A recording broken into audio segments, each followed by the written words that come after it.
이번 달은 특히 제가 수상작들을 보면서 그 보도 내용 자체에서는 그런 표현을 쓰기는 어렵지만 이런 수상작들을 제가 보는 게 너무나도 행복했습니다. 특히 이번 달, 전달 수상자분들이 좀 서운해하실 수도 있지만 너무나 행복한 모든 수상작품들을 보면서 그런 느낌 받았습니다. 특히 방송 저널리즘이 최근에 또 여러 가지 문제로 위협도 받고 위태롭다 이런 얘기를 듣는 와중에서도 이렇게 우리 현장에서 일궈내고 해놓은 성과들이 방송 저널리즘의 존재 의미도 보여줬고 또 우리가 하는 일이 얼마나 숭고한가 이런 것들을 깨닫게 하는 아주 중요한 순간들이었습니다. 여러 작품에 대한 내용은 이제 이따가 학 회장님께서 심사평으로 자세히 말씀해 주시겠지만 제가 느낀 거 몇 작품만 말씀드리면 먼저 이제 쿠팡 블랙리스트로 취재보도부문 수상한 우리 MBC 차주혁 기자를 비롯한 그 취재팀들은 제가 봤을 때 블랙리스트라는 어떤 문서 데이터, 문건도 입수를 했지만 이것을 바탕으로 당사자들을 일일이 취재하고 또 그 당사자가 16,000명이 넘는데 제가 눈과 귀를 의심할 정도였는데 그걸 전수조사를 해서 일일이 다 컨택을 해서 당사자 확인하고 또 거기에 멈추지 않고 실제 작업 현장에 기자가 취업을 해서 현장 취재를 했다는 점. 그래서 데이터 분석과 당사자 확인 그리고 현장 검증까지 또 우리 저널리즘에서 항상 말하는 어떤 삼각 접근법에 아주 충실했던 수작이라고 생각을 합니다. 특히 차주혁 기자는 뭐 다른 수상건이긴 하지만 어제 또 엠네스티 인권상을 수상해서 계속 이 노동 분야, 인권 분야에 어떤 혁혁한 취재 성취를 이루고 있다는 점 굉장히 우리들에게 시사한 바가 크다고 보고요. 그 다음에 그 기획부문에 수상하신 KBS 시사기획창 한우리 기자를 비롯한 취재팀 분들의 작품은 제가 보고 사실은 지금까지도 그 작품의 타이틀을 말하려고 그러면 굉장히 여운이 남는 작품입니다. 안 보신 분들이 있다면 꼭 보시길 강추하는데 내용이 같지는 않지만 저는 영화로 치면 켄 로치 감독의 그 나 다니엘 브레이크 그거 봤을 때랑 거의 같은 느낌을 받았습니다. 그것은 사실 너무나도 현실 같은 영화, 현실을 고발한 다큐 영화였는데 이거는 영화는 아니죠. 극사실주의 다큐일 텐데 보는 내내 뭔가 묵직하고 씁쓸하면서도 우리 사회에 제안하는 바가 대단했습니다. 그래서 저 보시겠지만 한우리 기자가 우리가 솔직히 지나가면서 누구나 스쳐 지나가면서 목격하는 노숙인들 그러나 아무도 제대로 다가가지 않는 그 노숙인들한테 다가갔고 다가가서도 그 약자 중에 더 약자인 노숙인 중에서도 여성 노숙인에게 다가가서 우리가 미처 간파하지 못했던 그들은 왜 노숙인이면 거리에서 그냥 지내고 잘 줄 알았는데 남성과 달리 여성은 왜 밤마다 이동하는가? 그들은 어디에서 자는지를 왜 공개하지 않는가?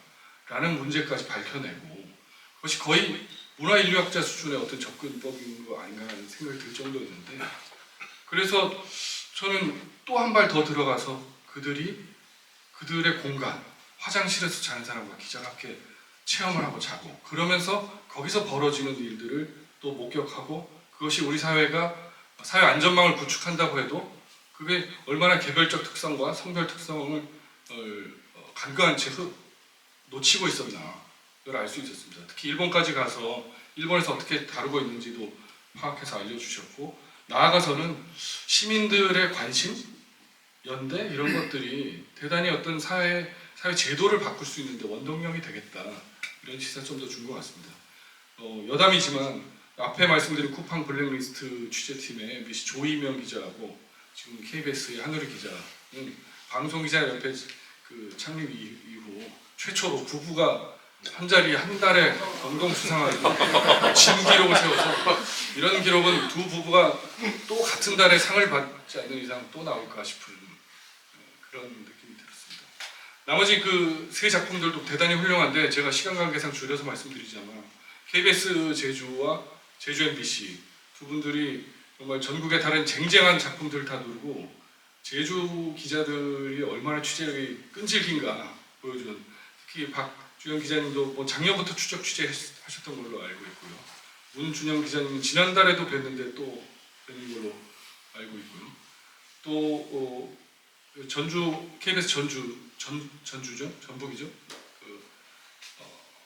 일종의 우리 사회가 트라우마에 많이 주목하고 있는데 이번에 재난 이후에 삶에 대해서 주목하신 것은 더 특이하게도 거의 학계와 공동 연구 프로젝트를 추진하는 그런 성취여서 이달의 방송기자상 대단히 훌륭한 저널리즘 성취를 이뤘다 이렇게 생각합니다. 그래서 이렇게 인사말 전해드리고 학 회장님의 심사 평을 듣도록 하겠습니다. 감사합니다.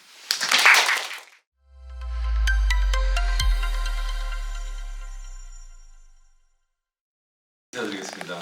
한국방송학회 36대 회장 맡고 있는 정범수입니다.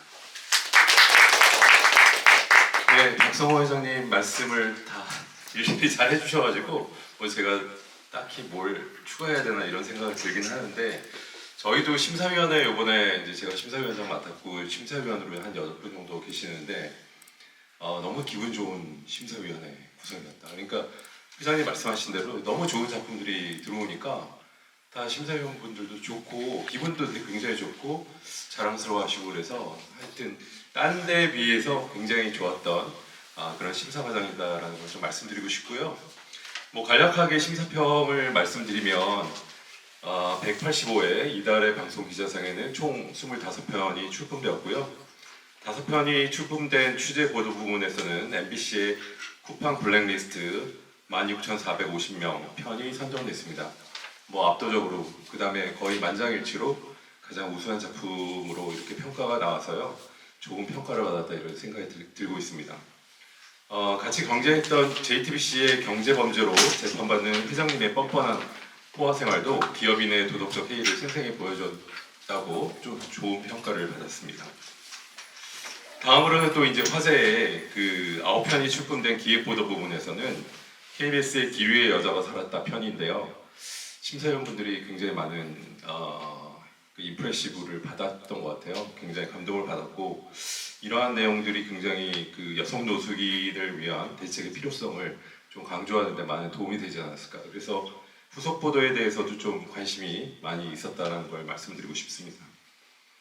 또 수상에 이르지는 못했지만 JTBC 사체 피해자들의 성자 16년 만의 은퇴 편도 굉장히 좋은 평가를 받아서요. 사실은 좀 아깝다 이런 생각이 들고 있습니다. 지역 취재 부문에는 모두 6편이 출품됐는데 공교롭게 회장님 말씀하신 것처럼 제주 쪽에서 2편의 프로그램이 공동 수상하게 되었습니다. 제주 MBC의 체육회장 갑질 단독 연속보도, 그 다음에 KBS 제주의 바닷속 폐허구 연속보도인데요. 성격은 다른데 둘 다 굉장히 경합을 했고 저희가 우열을 가리기 어려울 정도로 좋은 작품이다 생각이 들어서 심사위원회에서는 공동 수상작으로 그렇게 결정을 했습니다. 그리고 또 하나 굉장히 즐거웠는데요. 지역 기획 보도 부문입니다. 3편이 출품됐는데 3편 다 좋은 평가를 받았어요. 그래서 이 3편을 다 뽑아야 되나 이런 고민이 들 정도로 저희가 굉장히 고민했는데 그래도 수상작으로서는 KBS 전주의 80살인 악모의 기록, 그 참사 피해자들에 대한 추적 보도를 통해서 심리적 지원의 필요성을 굉장히 잘 지적했다라는 점에서 좋은 평가를 받았습니다. 한편 이제 부산 MBC의 민원에 숨은 민심은 빅데이터 분석으로 굉장히 뛰어난 작품이었고요. 또 저도 개인적으로 TJB의 최초 보고 마약 지도편은 지역적 한계를 뛰어넘는 굉장히 신선한 접근 방식이라서 좋았다 이런 생각이 들었습니다. 2편이 출품된 디지털 컨텐츠 부분에는 수상작이 나오지 않았고요. 그리고 마지막으로 한 말씀만 더 드리면 오늘 이렇게 수상되신 분들을 학회에서도 좀 연구를 해봐야 됩니다. 도대체 어떤 과정을 거쳐서 그렇게 프레임을 짜고 취재를 하시고 또 이런 후속 보도를 준비하고 계시는지 굉장히 관심이 많아졌고 하여튼 회장님이랑 좀 상의해서 저희도 학계에서도 좀 연구를 강화하는 방향으로 생각을 해보겠습니다. 감사합니다.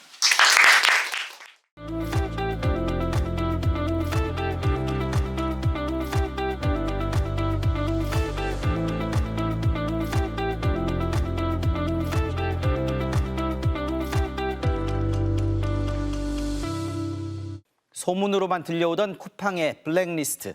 MBC 취재진은 그 실체를 쫓아 취재를 벌여왔습니다. 먼저 쿠팡의 근로 환경 지금은 어떤지 김건휘 기자가 취재했습니다. 취재진이 블랙리스트 의혹의 실체를 알아보기 위해 심야 근무를 해봤습니다. 실수가 반복되면 곧바로 불이익을 언급하며 경고가 따라옵니다. 개인 면담과 가이드, 이것이 블랙리스트를 의미하는지는 알 수 없습니다.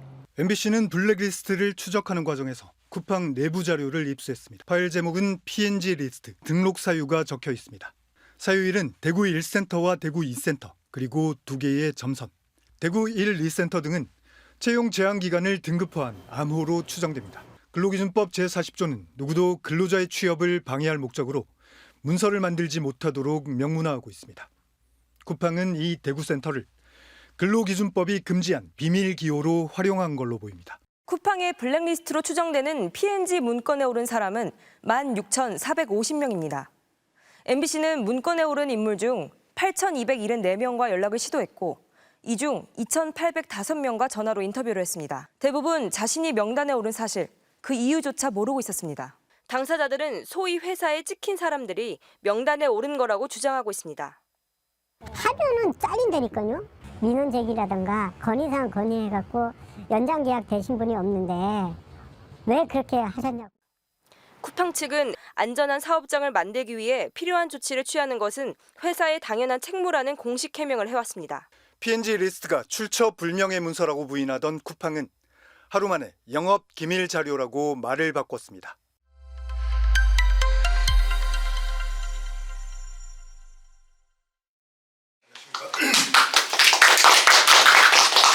저는 MBC에서 노동 취재를 맡고 있는 차주혁 기자입니다.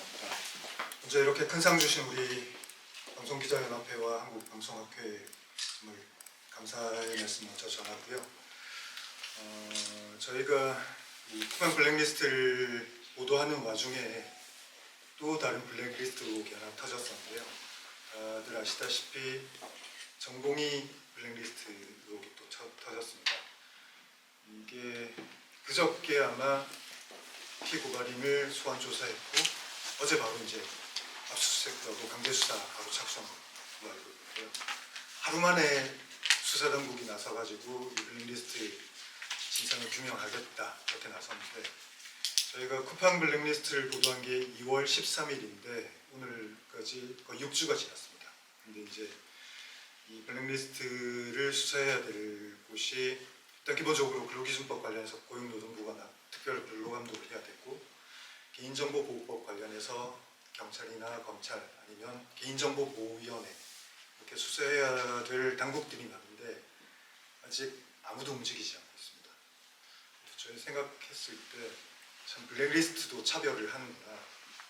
전공의들이 올라간 블랙리스트는 저렇게 하루 만에 강제 수사에 돌입을 하는데 물류센터에서 일하는 일용직 계약직 노동자들이 16,450명이나 올라가 있는데 그거는 이렇게 당국에서도 수수방관하고 모른 척하는구나 그런 거 많이 느꼈고요.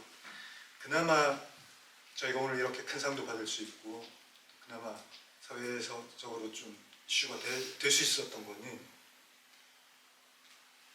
언론인들도 100명 정도 들어가 있거든요. 오늘 이 자리 참석해 주신 분 중에도 블랙리스트에 오르신 분이 있는 걸로 알고 있습니다.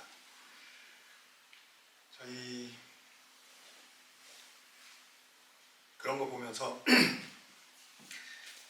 기업이 노동자들을 어떻게 생각을 하고 또 어떻게 소모품처럼 이용을 하는지 쿠팡 블랙리스트가 명확하게 보여주는 저희는 사례라고 생각합니다.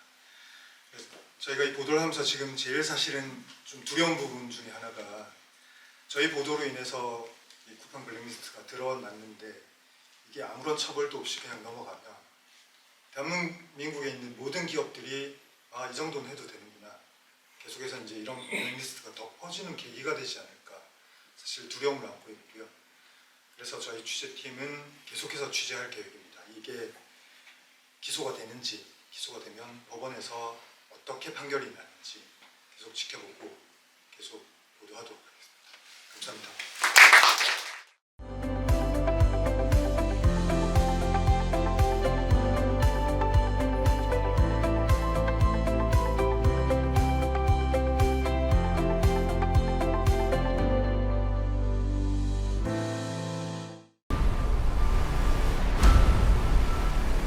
이 남자가 데리고 때린 거지.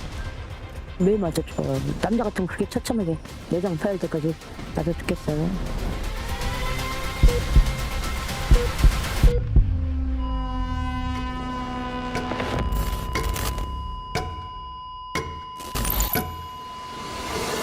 역 바로 옆 쪽방촌 화장실. 안녕하세요, 선생님. 저 여기 문간에서 하루만 자고 선생님들이랑 좀 얘기하면 안 될까요? 겨우 허락을 받았다. 그들이 고민한 이유. 눈에 띌까봐 였다. 그래도 이곳에서 지내는 이유. 그나마 안전해서다. 지붕과 문이 있을 뿐 이곳도 만만치 않다. 모두가 자야 할 시간. 별별 사람들이 문을 열어댔다. 누님 좋은 데 가서 주무시지. 더운 데 가서 줄게. 추위보다 불안함이 앞서 잠들 수 없는 이곳. KBS가 인터뷰한 여성 노숙인 20명 가운데 절반은 거리에서 성폭력이나 폭행 등 범죄 피해를 당했다고 답했습니다. 노숙에서 스스로 벗어날 순 없을까? 주부로 지내다가 폭행 등 가정 위기 때문에 거리로 밀려나온 경우가 절반. 경제활동 경험이 없어 자활은 쉽지 않았습니다. 자립을 도울 여성 노숙인 일시보호시설이 아직 전국에 단 한 곳뿐입니다. 우리나라 전체 노숙인은 감소세. 하지만 여성 노숙인은 14% 늘어났고 복지 사각지대로 내몰리고 있습니다.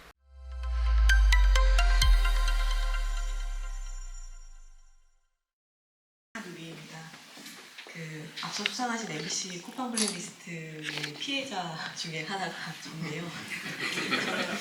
저는 쿠팡 관련 기사를 평생 써본 적이 없는데 취업 불가자가 되어서 좀 씁쓸했습니다. 기자로서 오늘 이렇게 상을 주셔서 쿠팡 취업 안 해도 기자로 열심히 잘 생활하겠습니다. 노숙인 취재가 쉬울 줄 알았는데 생각보다 참 허락을 얻기까지가 시간이 많이 걸렸습니다. 그래서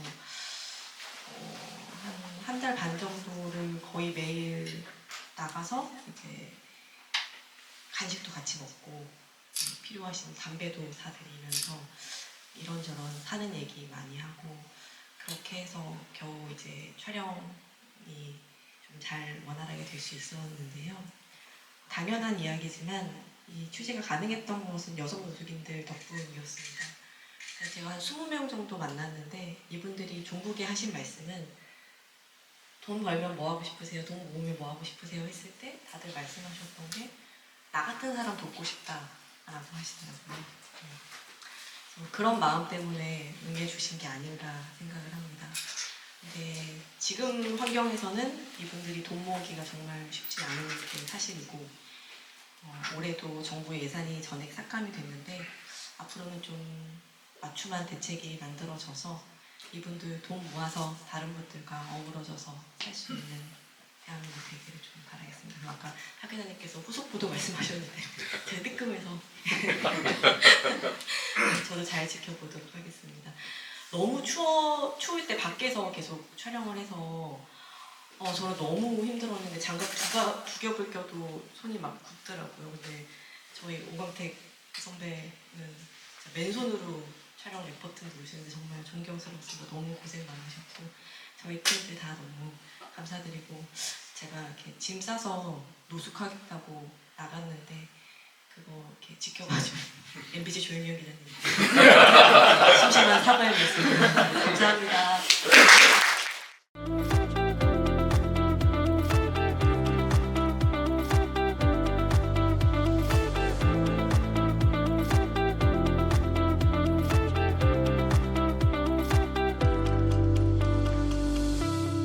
제주시의 한 다목적 체육관. 이용료가 2시간에 28,000원 정도에 시설도 넓다 보니 예약 시스템이 열리면 곧바로 마감될 정도로 인기입니다. 그런데 이곳을 제주시 체육회장이 지인을 위해 미리 선점해두고 있다는 내부 폭로가 나왔습니다. 나중에 취소하기는 했지만 손녀가 다니는 어린이집 행사를 위해 체육관을 비워놓으라는 지시를 하기도 했습니다. 체육회 직원들은 회장이 3개월 뒤에 예약까지 선점하다 보니 시민들이 이용할 수 없다고 주장하고 있습니다. 제주시 체육회장은 공공 목적을 위한 선점이었다고 해명했습니다. 이체육회 회장은 지인들을 돕기 위해 직원들에게 신용협동조합 가입을 강요하고 심지어 신용카드 가입까지 요구했다는 의혹도 제기되고 있습니다. 제주시 체육회 직원들이 받은 한 선거 홍보물. 체육회와 아무 관련이 없는 신용협동조합 이사장 선거 관련 내용입니다. 홍보물을 받은 직원은 모두 4명. 이들은 모두 체육회장의 강요로 지난해 9월 조합에 가입했다고 주장하고 있습니다. 회장의 강요는 여기서 그치지 않았습니다. 일부 체육회 직원들은 필요도 없는 신용카드를 새로 만들어야 했는데 확인된 인원만 8명입니다. 카드 영업을 하고 있는 체육회 부회장의 실적을 올려주기 위해서였다고 직원들은 주장하고 있습니다. 이에 대해 의혹을 받고 있는 체육회장은 조합 가입을 권유했을 뿐이며 신용카드 발급도 부탁이었다고 해명했습니다. 제주도는 논란이 커지자 뒤늦게 스포츠윤리센터 지역사무소를 유치하겠다고 밝혔지만 그동안 지도관리 감독이 허술했다는 비판을 피하기 어렵게 됐습니다. MBC 뉴스 박주연입니다.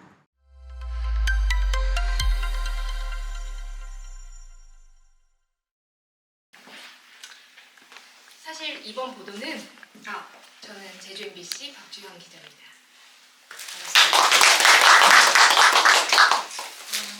사실 이번 보도는 제주시 체육회 소속 생활체육 지도자분과 직원들의 의지와 용기가 만들어낸 결실이라고 저는 생각합니다. 사실은 인사권자한테 뭔가 내부 고발을 하고 하는 게 쉽지는 않았을 텐데 용기 내주시고 그래서 저한테 또 제보를 주시고 해주셔서 이 보도를 할 수 있지 않았을까 이런 생각을 합니다. 근데 지금 제가 좀 감정이 벅차오르는 건 아직도 선출직 체육회장이기 때문에 계속 인사권자를 그분으로 두고 지금 생활체육 지도자분이랑 직원들이 계속 일을 해야 하는 상황입니다. 그리고 투쟁을 계속 해야 되는 상황입니다. 그래서 앞으로도 고용노동부의 조사, 문체부의 스포츠윤리센터의 조사, 제주도 감사위원회 감사 등 이제 조사가 지금 이루어지고 있는데 그 결과들 잊지 않고 꼼꼼하게 취재하도록 하겠습니다. 그리고 제가 사실은 이 보도를 각 언론사 기자마다 보낸 익명의 제보 메일로 시작했습니다. 지난해 7월에 받았는데요. 처음엔 사실 이거 밝히기 어렵겠다. 그리고 소송 위험도 있다. 이런 마음이 있었습니다. 사실 그래서 어려운데 이런 생각하고 있는데 그래도 용기 내서 저한테 보내주신 그 제보자님이 자꾸 떠오르고 자꾸 마음에 걸려서 시작했는데 잘했다 생각합니다. 그리고 항상 예민하게 제가 8개월 동안 보냈는데 항상 따뜻한 이불처럼 저를 편하게 해준 저희 남편 그리고 저희 시어머니 항상 저희가 피곤해 있어가지고 맨날 자라 이렇게 하시는데 그리고 많은 맛있는 음식도 해주시는 저희 시부모님, 시어머님 감사드리고요. 그리고 저한테 저를 믿고 저한테만 제보해 주시겠다고 하셔가지고 제주 MBC에 찾아와 주셔서 저를 단독 보도를 하게 해준 지금 이 자리에도 좀 제주에서 오늘 올라오셔가지고 저한테 축하해 주시러 올라오신 저희 김변철 노조위원장님께도 감사하다는 말씀 드립니다. 그리고 잊지 않고 앞으로도 계속 후속 취재 이어나가도록 하겠습니다. 감사합니다.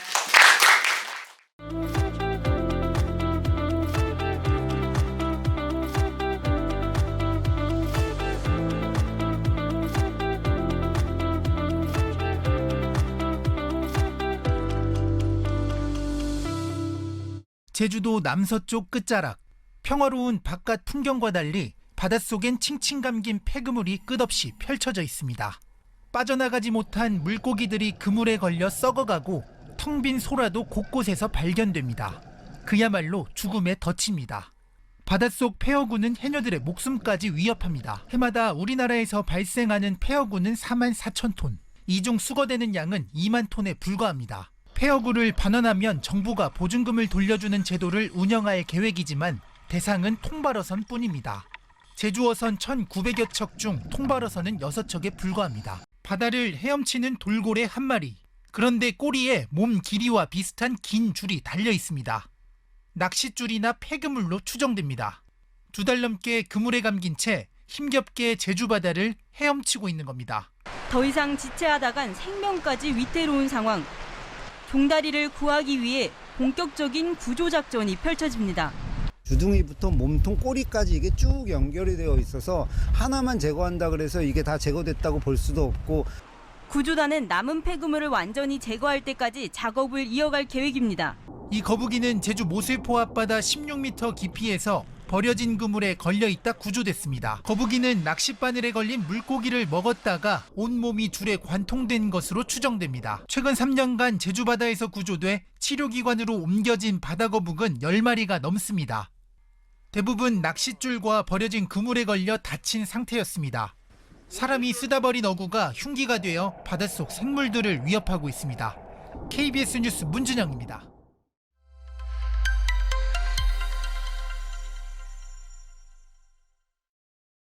멀리서 왔습니다. 문진영 기자입니다. 오늘 굉장히 영광스러운 자리인 것 같아요. MBC 쿠팡 관련된 보도를 봤을 때 정말 대단하다. 저 수천 명의 연락을 시도했다는 모습을 보고 굉장히 인상 깊은 보도라고 생각을 했었고, 또 한우리 선배 관련 보도는 와이프랑 집에서 같이 봤거든요. 와이프가 펑펑 울면서 본 보도 중에 하나였습니다.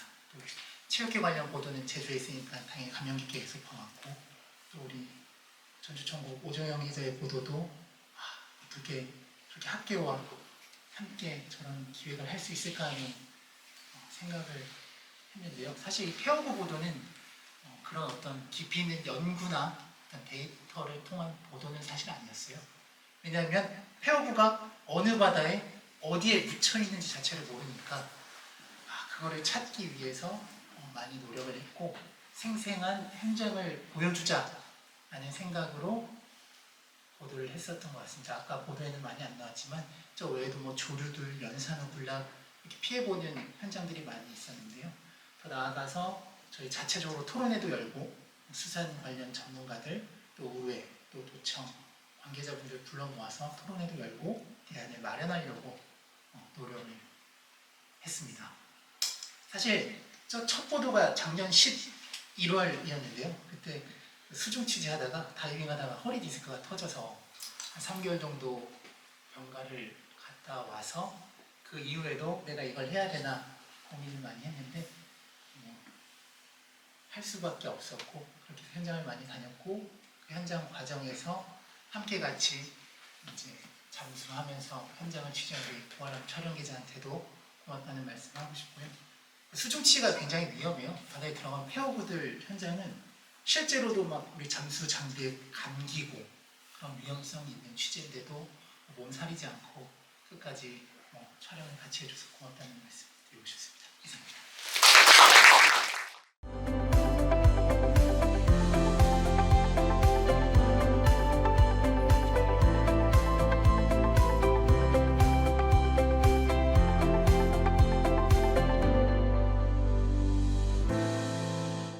국가재난주간방송사 KBS는 언론사 처음으로 대학 연구팀과 재난경험자의 심리 변화를 추적해 진단했습니다. 2020년 섬진강 수해민, 2022년 서울 반지하 침수 피해자, 2023년 오송 지하차도 참사 유족 등 84명의 기록입니다. 조사 결과 이들은 재난 이전의 삶을 온전히 회복하지 못했습니다. 삶의 만족도는 여전히 나쁨 단계에 머물러 있고 재난을 겪으며 악화된 건강은 거의 호전되지 않았습니다. 특히 취재진과 연구팀이 주목한 결과가 있습니다. 국가의 재난구호 활동 가운데 중요도를 묻는 조사에서 섬진강 수해민과 서울 반지하 침수 피해자들은 심리회복 지원과 함께 물질적 보상을 꼽았으나 오송 지하차도 참사 유족들은 심리치료는 높은 요구도를 보인 반면 경제적 지원은 대체로 원하지 않았습니다. 목숨값을 먼저 계산하는 지금의 재난구호 시스템에 강한 거부감을 드러낸 결과입니다. 재난 경험의 유형에 따라 국가의 구호활동 접근법이 달라야 함을 시사합니다. 2022년 자연재난으로 삼터를 잃은 이재민은 57,400여 명. 하지만 그해 정부의 심리 지원은 1,900여 건에 그쳤습니다. 이재민으로 분류되지 않은 재난 피해자가 많다는 걸 고려하면 실제로 심리 지원이 이루어지는 비율은 더 낮을 수밖에 없습니다. 만성적 인력 부족과 빈약한 재원 등이 지적되지만 전문가는 무엇보다 재난 구호를 맡는 행안부와 복지부 등 각 기관의 역할이 모호하고 의무 규정이 없다는 점을 문제로 꼽습니다. 구멍난 체계 속에서 재난의 속병은 더 골마가고 있습니다. KBS 뉴스 오정현입니다.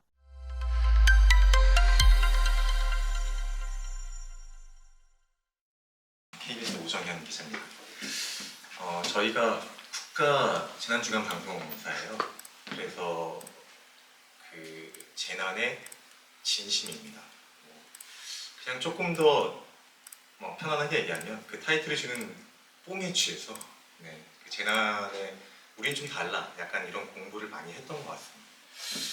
단순히 소파에 앉아서 나는 불난 거 구경하는 그런 재난 저널리즘이 아니라 정말로 어떻게 하면 재난을 막을 수 있지? 이런 고민을 많이 했던 것 같아요. 그래서 재난을 정말 열심히 취재했고 나름 자부심도 있었습니다. 저희 지역에서는 2020년에 정말 큰 재난이 터졌거든요.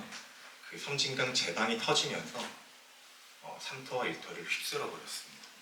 그때 그 노인분들, 대부분 시골 사시니까 노인분들 손을 붙잡고 인터뷰 들으면 그렇게 울고 좌절하고 했던 모습에 정말 열심히 취재를 했거든요. 그래서 그들이 가졌던 아픔에 대해서 내가 꼭 살펴줘야겠다라는 좀 사명감에서 취재를 했던 게 있고 왜 제방이 터졌는지 그리고 왜 온전히 배상하려 하지 않는지에 대해서 열심히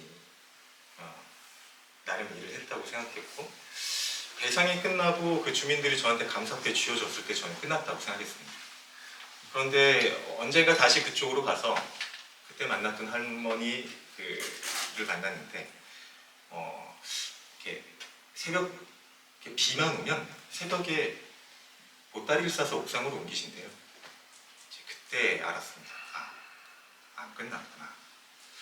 그래서 84명의 재난 경험자의 정신건강 분석, 이들이 재난 후에 갖고 있는 그 속병은 무엇인가를 따져보려고 했고요.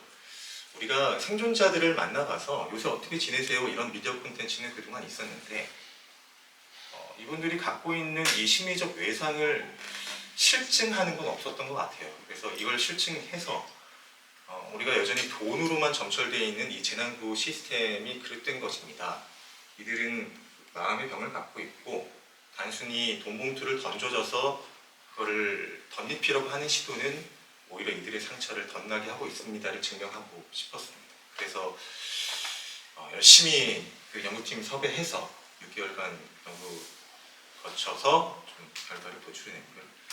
좀 많이 버거웠고 이렇게 제가 하기에는 좀 내 한계 밖의 능력 밖의 일이다라는 그런 포기하고 싶은 때도 정말 많았는데 같이 와준 또 안승일 기자 도와주고 오늘 이 자리에 오지 못했습니다만 그 미러리스로 또 열심히 당시의 장면들 그리고 그런 재난 경험자의 고백 이런 걸 담아준 저희 촬영 기자, 동기 기자, 김동현 기자, 한문영 기자한테 고마운 마음을 전합니다. 말이 좀 길어졌는데 제가 이렇게 중원본을 한 이유는 잠을 잘 못 잤어요. 지금 제가 이 내용을 바탕으로 오는 31일 일요일 10시 반에 그 KBS 1TV 더 보다 프로그램에서 다큐멘터리를 조금 보지 않더라도 틀어놔만 주시면 감사하겠습니다. 그것 때문에 좀 잠을 못 자서 말이 좀 많았습니다. 네, 고맙습니다.